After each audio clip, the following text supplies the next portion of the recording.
Ce mercredi 29 janvier 2025, le Conseil des ministres s'est réuni sous la présidence du chef de l'État, M. Patrice Talon.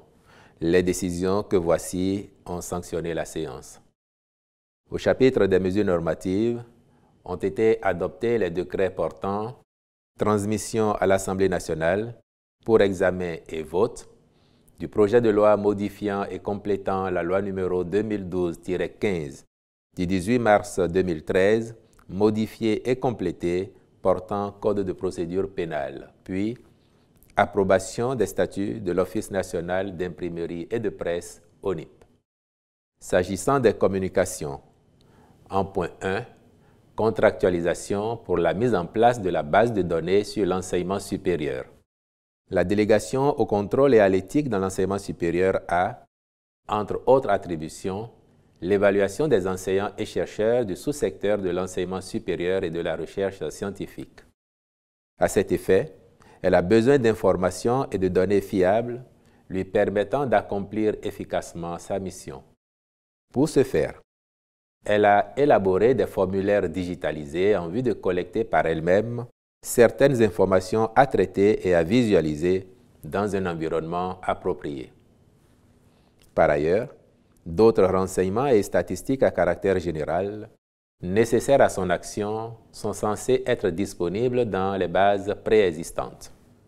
Or, celles-ci sont actuellement éparses et peu consistantes pour être judicieusement exploitées aux fins de besoins spécifiques. D'où l'intérêt à disposer d'un outil permettant une automatisation de ces processus internes, une interopérabilité entre différentes structures et un accès en temps réel à des statistiques crédibles.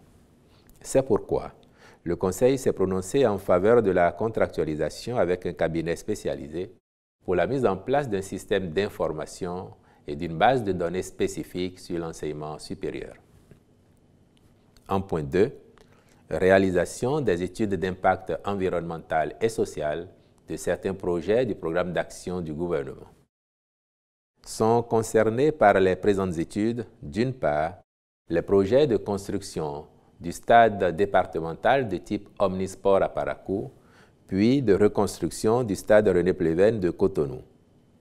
Est pris en compte, d'autre part, le projet de construction du Musée des Arts contemporains de Cotonou, avec une composante intégrant l'impact environnemental et social, ainsi que le plan d'action de réinstallation.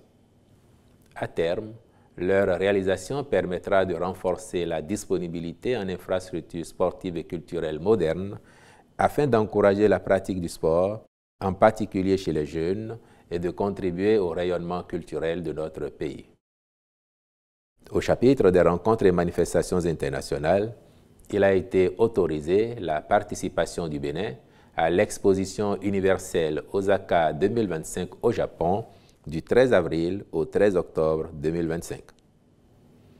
S'agissant des mesures individuelles enfin, les nominations ci-après ont été prononcées. À la présidence de la République, secrétaire exécutif de l'Autorité de régulation des marchés publics, M. Ludovic Guédié, secrétaire exécutif du Conseil national de l'éducation, M. Chabi Clément Worou, au ministère du Cadre de vie et des Transports en charge du développement durable. Directeur général du Centre national de sécurité routière, M. Ariel Sacramento, je vous remercie.